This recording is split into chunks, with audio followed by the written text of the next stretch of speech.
دفعہ کا ذکر ہے کہ ایک جنگل میں ایک لومڑی رہتی تھی۔ لومڑی بہت زیادہ چالاک تھی۔ وہ ہر کسی سے دوستی کر لیتی تھی اور اس کو جب موقع ملتا تھا اس کو کھا کر اپنی بھوک مٹاتی تھی۔ اس طرح جنگل کے سارے جانور لومڑی کی چالاکی کو سمجھ گئے اور انہوں نے لومڑی کے ساتھ تعلق رکھنا چھوڑ دیا۔ لومڑی کو جب بھوک لگی اور اس کو جب جنگل میں کچھ کھانے کو نہ ملا تو وہ جنگل سے باہر نکلی اور خوراک کی تلاش کرنے لگی۔ جب وہ خوراک کی تلاش کر رہی تھی تو اس کو آم کے درخت پر ایک مرغا بیٹھا نظر آیا۔ وہ کافی تندرست تھا۔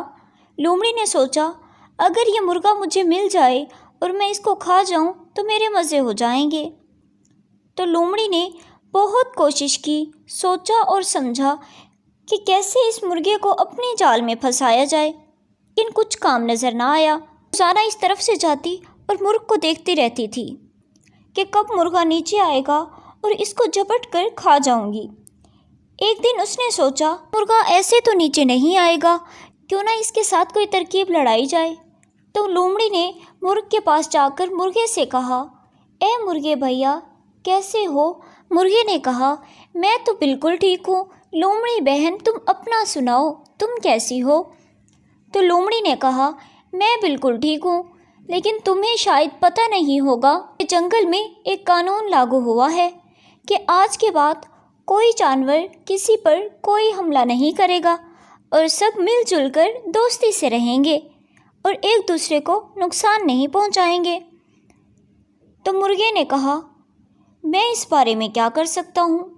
لومڑی نے کہا کہ میں تمہیں اس بارے میں بتانے آئی ہوں اور یہ بھی سوچ رہی ہوں کہ تم نیچے آ جاؤ، ہم ایک دوسرے کے گلے ملتے ہیں اور دوستی کر لیتے ہیں۔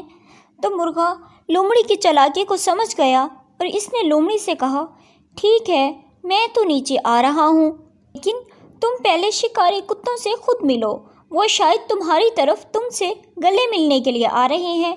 تو اس پر لومڑی نے سوچا کہ یہ مرغا مجھے کھانے کو ملے یا نہ ملے، لیکن میں شکاری کتوں کا شکار ضرور بن جاؤں گی۔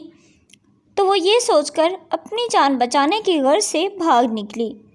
پیچھے سے مرغ نے کہا، اے لومڑی بہنا بھاگ رہی ہو، ابھی تو وہ پہنچے ہی نہیں۔